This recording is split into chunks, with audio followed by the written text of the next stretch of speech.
ভাইরে, তারেক রহমান সাহেবকে কাজ করতে দেন।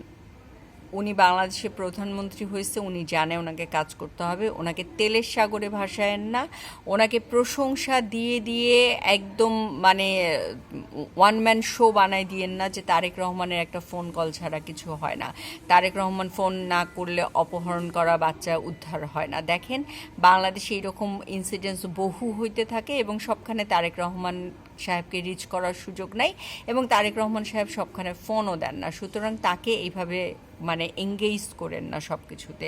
তারপরে একটা নিউজ দেখলাম কি যে প্রধানমন্ত্রীর কার্যালয়ে তিনি অফিস করতে গেছেন, তার মায়ের সময়ের কর্মীদেরকে দেখে তিনি কথা বলছেন, চিনতে পারছেন।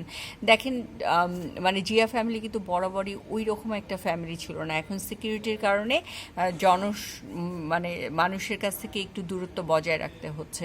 উনি ওনার স্টাফকে চিনছে, এইটা নিয়ে ফলাও করে নিউজ করে আপনারা কি উৎপাদন করতে চান আমি জানি না।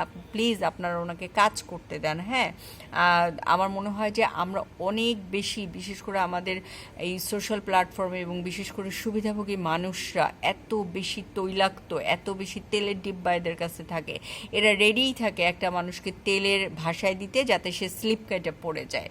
সো আপনারা এটা বন্ধ করেন। হ্যাঁ, কাজ করতে দেন। এই গভর্নমেন্টে প্রত্যেকটা মানুষকে কাজ করতে দেন, অ্যাটলিস্ট একটা সিস্টেম দাঁড় করাইতে দেন। 15 বছর একরকম গেছে, 1.5 বছর আরও জঘন্য গেছে। এবং মানে এই 1.5 বছর যদি এই ইন্টারিম গভর্নমেন্ট না থাকতো, আমাদের অনেক কিছু রিয়েলাইজ হইতো না। এই যে সুশীল এলিট যারা বড় বড় কথা বলে, তারা যে আসলে কিছু করতে পারে না, তাদের দ্বারা যে টক শোতে যে মানুষের সমালোচনা করা ছাড়া আর কোনো কাজ হয় না, সেটা তারা প্রমাণ করে দিছে। সুতরাং এদেরকে নিয়ে এই এলিট সুশীলদের কথা লাফায়েন না, গভর্নমেন্টকে কাজ করতে দেন, নিজের বুদ্ধি বিবেচনা কাজে লাগায় আপনারা বিচার বিবেচনা করবেন। আর আপনাদের হাতে সব থেকে বড় শক্তিটা আছে ভোট।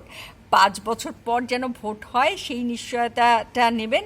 এবং ভোট যদি কাজ না করে সরকার, যে সরকারই হোক, যদি আপনার কাজ না করে, জনগণের কথা না শুনে ভোট দিয়ে গণেশ উল্টায় দিবেন। এটা হচ্ছে কথা। যে দেখেন না, গত 1.5 বছর যারা প্রশাসনের মধ্যে লুকায় ছেপায় ছিল, অনেক কিছু করছে, তাদের পছন্দ মতো ভিসি নিয়োগ থেকে শুরু করে সবখানে তাদের পছন্দের আমলা এসপি সব নিয়োগ দিয়ে দিছে। জনগণ কি করছে? গণেশ উল্টায় দিচ্ছে জনগণ। যে তারা মেয়েদেরকে কি যেন বেশ্যা বলছে না, sorry for this language, Ramzan মাস সেটা বললাম, মাফ করবেন।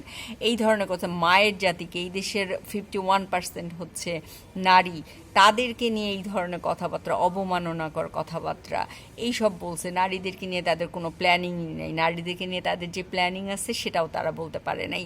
তো তাদেরকে কি করছে? জনগণ তাদের উপর আস্থা রাখতে পারে না, ভোট দেয়নি। এখন জনগণ যাদেরকে আস্থায় ভোটে রাখছে, ভোট দিয়ে আনছে, তাদের উপর জনগণকে আস্থা রাখতে হবে। এবং একই সাথে মনে রাখতে হবে, এইসব সুশীল এলিট বুদ্ধিজীবীদের কথা শোনা বন্ধ করেন, নিজেদের বিচার বিবেচনা কাজে লাগাবেন, লাগায় কাজ আপনারা মূল্যায়ন করবেন সরকারের। আর যদি না পোষায়, ভোট দিবেন যাকে খুশি তাকে।